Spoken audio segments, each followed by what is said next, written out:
नमस्कार, सभी पेंशन धारकों का स्वागत करते हैं एक बार फिर से। दोस्तों, इस वक्त पेंशन धारकों के लिए बहुत बड़ी और महत्वपूर्ण खबरें आ चुकी हैं। जी हां दोस्तों, ब्रेकिंग न्यूज निकलकर सामने आ चुकी हैं। पेंशन धारकों के लिए अब हर महीने मिलेंगे 7,500 रुपए। जी हां दोस्तों, कर्मचारी भविष्य निधि संगठन की ओर से पेंशन को लेकर बड़ा अपडेट आया है। 36 माह नियम में राहत और अब हर महीने 7,500 की मिलेगी पेंशन। जी हां दोस्तों, कर्मचारी भविष्य निधि संगठन यानी कि ईपीएफओ के पेंशन स्कीम को लेकर बहुत बड़ी अपडेट आ चुकी है, जिसमें 7,500 की पेंशन को लेकर बड़ा अपडेट निकलकर सामने आ चुका है। तो इसके बारे में दोस्तों आज इस वीडियो के अंदर बात करेंगे और इसी के साथ यहां पर बात करने वाले हैं अगली बड़ी खबर के बारे में। तो ईपीएस 95 पेंशन योजना को लेकर सबसे बड़ा अपडेट निकलकर सामने आ चुका है। सुप्रीम कोर्ट का फैसला और पेंशन बढ़ोतरी की पूरी जानकारी निकलकर सामने आ चुकी है। ईपीएस 95 पेंशन को लेकर ताजा और बड़ा अपडेट निकलकर सामने आया है। इसलिए हम सभी पेंशन धारकों से निवेदन करते हैं कि दोस्तों आज की इस वीडियो को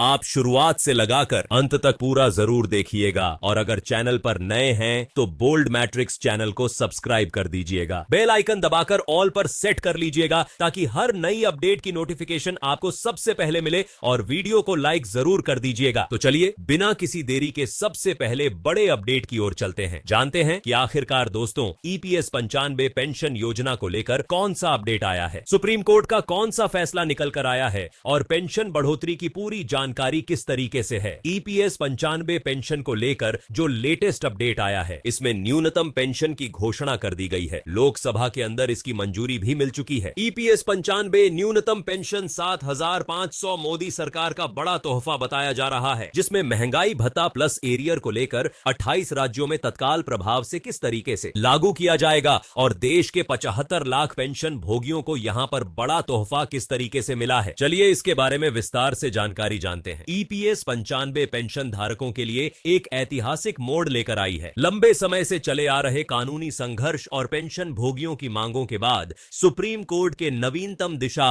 से निर्देशों और कर्मचारी भविष्य निधि संगठन की तत्परता ने पेंशन में उल्लेखनीय वृद्धि की संभावनाओं को जन्म दे दिया है। यह विकास न केवल करोड़ों बुजुर्गों के वित्तीय भविष्य को सुरक्षित करेगा बल्कि उनके सामाजिक सम्मान को भी नई ऊंचाइयां प्रदान करेगा। कोर्ट ने स्पष्ट किया है कि पेंशन कोई अनुग्रह राशि नहीं है बल्कि कर्मचारियों की वर्षों की निष्ठापूर्ण सेवा का प्रतिफल है। माननीय सुप्रीम कोर्ट ने अपने हालिया टिप्पणियों में पेंशन धारकों के बीच किसी भी प्रकार के भेदभाव को समाप्त करने पर जोर दिया है। कोर्ट का मानना है कि सेवानिवृत्ति की तारीख जैसे आधार पर लाभों का निर्धारण करना न्याय संगत नहीं हो सकता। सभी पात्र पेंशन भोगियों को समान नियमों के तहत न्याय मिलना चाहिए। इस निर्णय के बाद कर्मचारी भविष्य निधि संगठन पर यह जिम्मेदारी बढ़ गई है कि वह एक ऐसी पारदर्शी प्रणाली विकसित करें जिससे सभी वर्गों को उनकी सेवा अवधि और योगदान के अनुरूप उचित पेंशन लाभ प्रदान किए जा सके। पेंशनर्स में होने वाली वृद्धि को मुख्य रूप से 4 विभिन्न श्रेणियों में विभाजित किया गया है। पहली श्रेणी में वे कर्मचारी आते हैं जिनकी सेवा अवधि 10 वर्ष या उससे कम है। उनकी पेंशन को 15,000 की बेसिक सैलरी लिमिट के आधार पर सुधारा जाएगा। दूसरी श्रेणी में 15 से 25 वर्ष की सेवा वाले कर्मचारी पेंशन भोगी आते हैं जिनके 0 से 5,000 के बीच अतिरिक्त लाभ मिलने की संभावना जताई जा रही है। तीसरी श्रेणी में 30 वर्ष से अधिक सेवा देने वाले अनुभवी कर्मचारी शामिल है जिनके लिए 7,500 प्लस महंगाई भत्ता यानी डीए की मांग प्रमुखता से उठाई गई है। चौथी श्रेणी उन पेंशन भोगियों की है जिन्होंने उच्च वेतन सीमा पर योगदान दिया है। उनकी पेंशन राशि 10,000 से 0 के बीच पहुंच सकती है। यह खबर पेंशन धारकों के लिए बेहद महत्वपूर्ण मानी जा रही है। अब बात करते हैं भविष्य की रूपरेखा और आवश्यक सावधानियों की। नई पेंशन व्यवस्था का लाभ सुचारू रूप से प्राप्त करने के लिए पेंशन धारकों को कुछ महत्वपूर्ण कदम उठाने की सलाह दी गई है। सबसे पहले अपनी सेवा अवधि का प्रमाण पत्र, पेंशन स्लिप और योगदान से संबंधित सभी दस्तावेजों को व्यवस्थित करके रखें। कर्मचारी भविष्य निधि संगठन द्वारा रिकॉर्ड के भौतिक सत्यापन की प्रक्रिया शुरू होने पर यही दस्तावेज सबसे अधिक सहायक सिद्ध होंगे। न्यूनतम पेंशन को 2,000 से ऊपर ले जाने की चर्चाओं ने उन पेंशन भोगियों की उम्मीदें बढ़ा दी हैं जो वर्तमान में बेहद कम पेंशन प्राप्त कर रहे हैं। जागरूक रहकर और केवल आधिकारिक सूचनाओं पर भरोसा करके ही पेंशन धारक अपने अधिकारों का पूरा लाभ उठा सकते हैं। हाल ही में यह बहुत बड़ी खबर पेंशन धारकों के लिए सामने आई है। इसी के साथ दोस्तों अगली बड़ी खबर की बात करें तो कर्मचारी भविष्य निधि संगठन की पेंशन योजना को लेकर एक और ब्रेकिंग न्यूज निकलकर सामने आ चुकी है। पेंशन धारकों को अब हर महीने 7,500 की पेंशन मिलने को लेकर बड़ा अपडेट आया है। 36 माह नियम में राहत दी गई है और अब हर महीने 7,500 की पेंशन को लेकर सकारात्मक संकेत मिले हैं। कर्मचारी भविष्य निधि संगठन यानी ईपीएफओ से जुड़े करोड़ों कर्मचारियों और पेंशन धारकों के लिए कई बड़े बदलाव लेकर आया है। बढ़ती महंगाई, लंबी प्रक्रियाएं और पेंशन से जुड़ी शिकायतों को देखते हुए सरकार और कर्मचारी भविष्य निधि संगठन ने पेंशन व्यवस्था में अहम सुधार किए हैं। इन नए नियमों का उद्देश्य पेंशन प्रक्रिया को सरल बनाना, देरी को खत्म करना और यह सुनिश्चित करना है कि हर पेंशन धारक को समय पर उसका हक मिले। लंबे समय से जिन लोगों को दस्तावेजों की कमी, तकनीकी दिक्कतों या नियमों की सख्ती के कारण परेशानी हो रही थी, उन्हें अब बड़ी राहत मिलने वाली है। पहले कर्मचारी भविष्य निधि संगठन में पेंशन या रिकॉर्ड सुधार से जुड़े मामलों में 36 महीने की सख्त समय सीमा लागू थी। यदि इस अवधि के भीतर कोई गलती ठीक नहीं हो पाती थी तो दावा खारिज कर दिया जाता था। इस नियम से सबसे अधिक बुजुर्ग पेंशन धारक प्रभावित होते थे। नए नियम के तहत इस सख्त समय सीमा को काफी हद तक समाप्त कर दिया गया है। अब देरी से किए गए दावे भी स्वीकार किए जाएंगे और रिकॉर्ड सुधार में समय की बाधा नहीं बनेगी। इसी के साथ न्यूनतम पेंशन बढ़ाकर 7,500 करने के फैसले ने पेंशन धारकों को बड़ी राहत दी है। पहले जहां न्यूनतम पेंशन मात्र 1,000 थी, वह आज के महंगाई भरे दौर में बेहद अपर्याप्त थी। इस फैसले से कम वेतन पर काम करने वाले कर्मचारी और बुजुर्ग पेंशन धारक आर्थिक रूप से अधिक सुरक्षित महसूस करेंगे। सरकार और ईपीएफओ का यह कदम पेंशन धारकों के जीवन स्तर को बेहतर बनाने की दिशा में एक महत्वपूर्ण प्रयास माना जा रहा है। बढ़ती दवाइयों की कीमतें, बिजली और पानी के बिल, दैनिक जरूरतों का खर्च, इन सब के बीच यह बढ़ी हुई पेंशन एक मजबूत सहारा बनेगी। अब बात करते हैं उस सबसे महत्वपूर्ण मुद्दे की जिस पर पेंशन धारकों की निगाहें टिकी हुई है, महंगाई भत्ता यानी डीए बोनस। दोस्तों, बढ़ती महंगाई के इस दौर में पेंशन धारकों के लिए डीए बोनस किसी जीवन रेखा से कम नहीं है। दवाइयों का खर्च, अस्पतालों के बिल, बिजली, पानी के बढ़ते शुल्क और राशन की महंगाई ने पेंशन धारकों की कमर तोड़ दी है। इसी वास्तविकता को देखते हुए कर्मचारी भविष्य निधि संगठन के वरिष्ठ अधिकारियों ने यह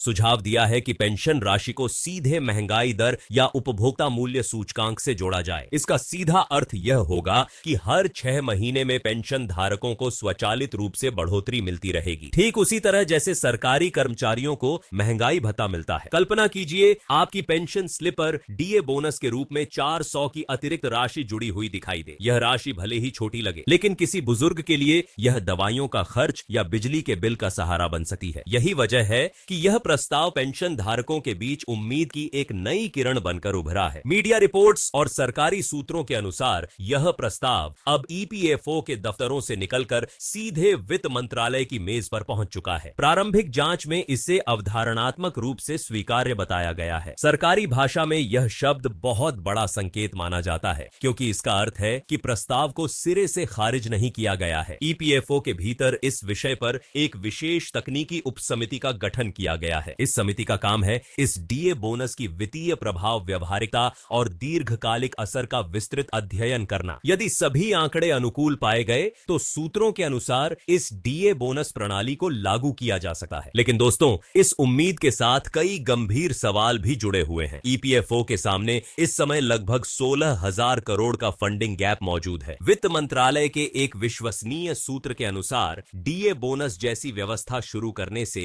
ईपीएस कोष पर दबाव और अधिक बढ़ जाएगा। सरल शब्दों में कहा जाए तो यदि इसे तुरंत लागू किया गया तो सरकार को आने वाले 5 वर्षों में लगभग अतिरिक्त भार उठाना पड़ सकता है। ऐसे में सवाल उठता है कि क्या सरकार इतनी बड़ी वित्तीय जिम्मेदारी उठाने को तैयार होगी, खासकर तब जब वह पहले से ही राजकोषीय घाटे और सब्सिडी में कटौती जैसे मुद्दों से जूझ रही है। यही कारण है कि वर्तमान समय में वित्त मंत्रालय ने इस पूरे प्रस्ताव को रिव्यू मोड में रखा हुआ है। इसका अर्थ साफ है, ना पूरी तरह हां और ना ही बुरी तरह ना, सिर्फ प्रतीक्षा और गहन निरीक्षण। तो प्रत्येक पेंशन भोगी को न्यूनतम वार्षिक 3,000 से 5,000 तक का अतिरिक्त लाभ मिल सकता है। यह राशि भले ही कागज पर छोटी प्रतीत हो, लेकिन एक बुजुर्ग के दैनिक संघर्ष में यह बहुत बड़ी राहत साबित हो सकती है। दवाइयों का खर्च, बिजली का बिल, राशन की जरूरत, इन सब के बीच यह अतिरिक्त राशि एक सहारा बन सकती है। किंतु यदि वित्त मंत्रालय ने इस प्रस्ताव को अस्वीकार कर दिया या इसे आगे बढ़ाने से रोक दिया तो यह पूरी योजना सिर्फ फाइलों और कागजी दस्तावेजों तक सीमित सीमित होकर रह जाएगी। और दोस्तों, ऐसा पहली बार नहीं होगा। क्या आपको याद है जब न्यूनतम पेंशन को 1000 से बढ़ाकर 2000 करने का प्रस्ताव आया था? कितनी बार वह फाइल दफ्तरों के गलियारों में घूमी, कितनी बैठकों और समितियों का गठन हुआ, लेकिन अंत में परिणाम क्या निकला? आज भी वही प्रस्ताव समीक्षा प्रक्रिया में अटका हुआ है। फाइलें बदलती रहती हैं, चर्चाएं होती रहती हैं, नई नई उपसमितियां बनती रहती हैं, लेकिन पेंशन भोगियों के खाते में आने वाली राशि वही पुरानी बनी रहती है। इसी आशा और निराशा के बीच देश के विभिन्न राज्यों से पेंशन भोगी संगठनों ने एक बार फिर अपनी आवाज बुलंद करनी शुरू कर दी है। उनका स्पष्ट कहना है, यदि सरकार डीए बोनस देने में असमर्थ है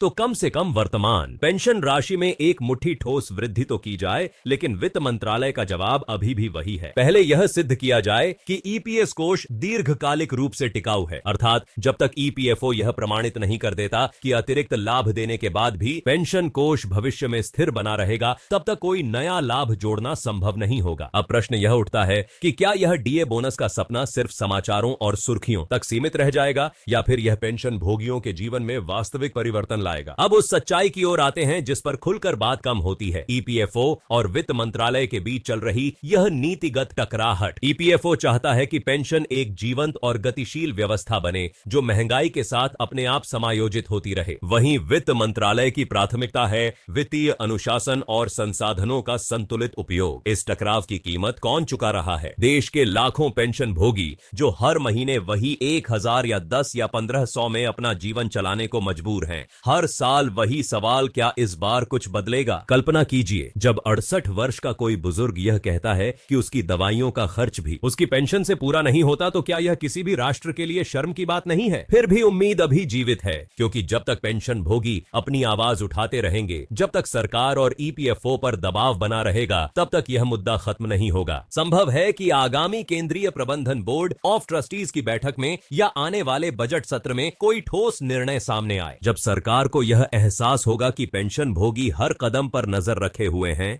तब यह डीए बोनस हकीकत का रूप ले सकता है। मित्रों, यह संघर्ष सिर्फ पैसों का नहीं है, यह सम्मान का संघर्ष है। जब कोई व्यक्ति 35 वर्ष तक राष्ट्र और समाज की सेवा करता है, तो वह सिर्फ एक निश्चित राशि नहीं चाहता, वह चाहता है कि उसका योगदान याद रखा जाए। यदि सरकार डीए बोनस को लागू करती है, तो यह सिर्फ एक आर्थिक निर्णय नहीं होगा, बल्कि यह एक नैतिक कदम होगा। और यदि ऐसा नहीं हुआ, तो हर पेंशन भोगी के मन में वही सवाल गूंजता रहेगा, क्या हम सिर्फ चुनाव के समय याद किए जाने वाले लोग हैं? आपकी क्या राय है? क्या सरकार इस बार सच में कोई बड़ा और ठोस कदम उठाएगी? वीडियो को रोकिए, कमेंट कीजिए, हमें आपकी आवाज चाहिए। हमारा नारा साफ है, हमें हमारे अधिकार की पेंशन चाहिए, आश्वासन नहीं। अगली वीडियो में एक नई जानकारी के साथ फिर मिलेंगे। तब तक अपने अधिकारों के प्रति सजग रहें, एकजुट रहें। बोल्ड मैट्रिक्स चैनल को सब्सक्राइब करना न भूलें। जय हिंद।